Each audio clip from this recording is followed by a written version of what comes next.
Magandang araw po sa ating lahat. Kahapon po kami ay umikot-ikot ni Tata doon po sa Central.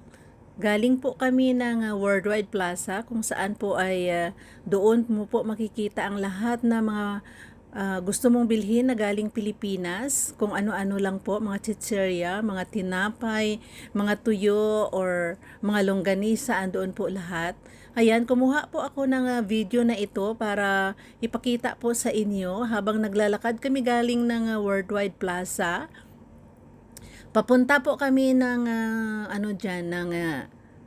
Exchange Square. Tapos dumaan din po kami ng Exchange Square Plaza. Ayan po. Yung tulay na yan po ay galing ng Worldwide Plaza po yan. Ayan. Connected po yan. Galing din ng MTR. Ayan. Yan po sa Exchange Plaza. Mayroon po tayong makikita na parang dalawang sculpture po ng kalabaw. Ayan. Ayan po yung mga kalabaw. Meron pong tubig na umaagos. Andyan din po yung mga Pilipina minsan nagtatambay sa mga gilid kasi meron pong mga upuan yan pag day off. Ayan, pag nagsabi po sila, doon po tayo magkikita-kita sa Kalabaw. Ayan po, at makikita din po natin yung martial arts sculpture. Ayan. Marami po yan mga sculpture na iba-iba pero hindi ko na po nakuhanan ng video. Parang nagmamadali na rin po kami. Meron pong meron din pong buffalo sculpture, meron din pong martial arts sculpture, at saka meron din po kayo makikita mga tai chi sculpture dyan. So ayan, martial arts sculpture po yung silver na parang nakatayo na na dalawang mama. Ayan, papasok po yan papunta ng IFC.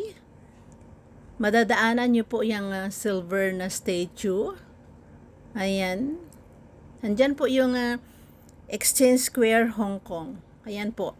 Bali Plaza po yan ng Exchange Square yung pinapakita ko ngayon. Na pwede din pong magtambay dyan yung mga nagde-day off or kung sino po yung gustong magpahangin-hangin dyan. Lalo na ngayon ay medyo kumalma na po yung init. Ayan. Yan po yung entrance papunta naman ng IFC, yung International Finance Center, yung may pangalan pong IFC na yan. Ayan, andyan si Tata, andyan. Kasama ko siya na umikot-ikot po kami. Tapos po niyan ay pumasok po kami ng IFC. Pumunta po kami sa rooftop po ng IFC at saka yan po yung nakuhanan ko ng video. Yung view po yan ng Kowloon side na po yan. Ibang na po yan, ibang lugar.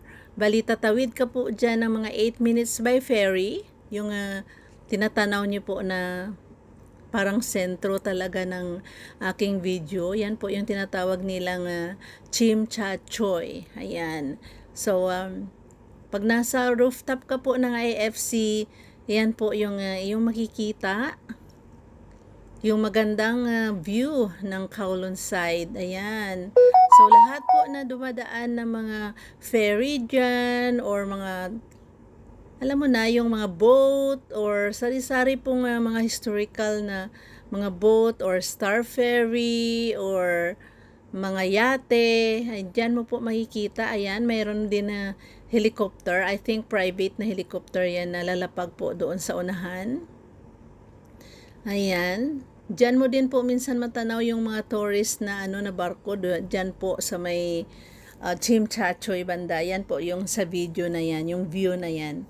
Ayan, merong dumadaan na parang cargo ship yata yan. I'm not sure kung anong klaseng ship yan ha. Pero ayan, ang ganda po talaga ng view dito. Kaya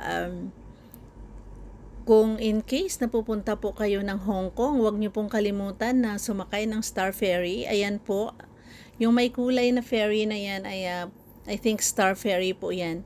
8 minutes from Central, yung Hong Kong side, Central. Papunta po yan ng Chim Cha Choy. So, Yan po yung historical ferry nila na parang luma na po yata na ferry yan.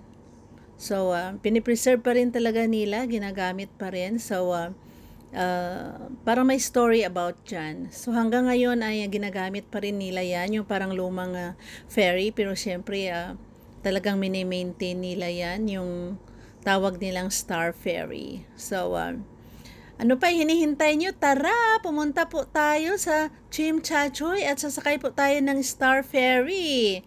Huwag niyo pong kalimutan dahil historical po yan ng Hong Kong, yung Star Ferry. Parang antique na po yan, kaya enjoy!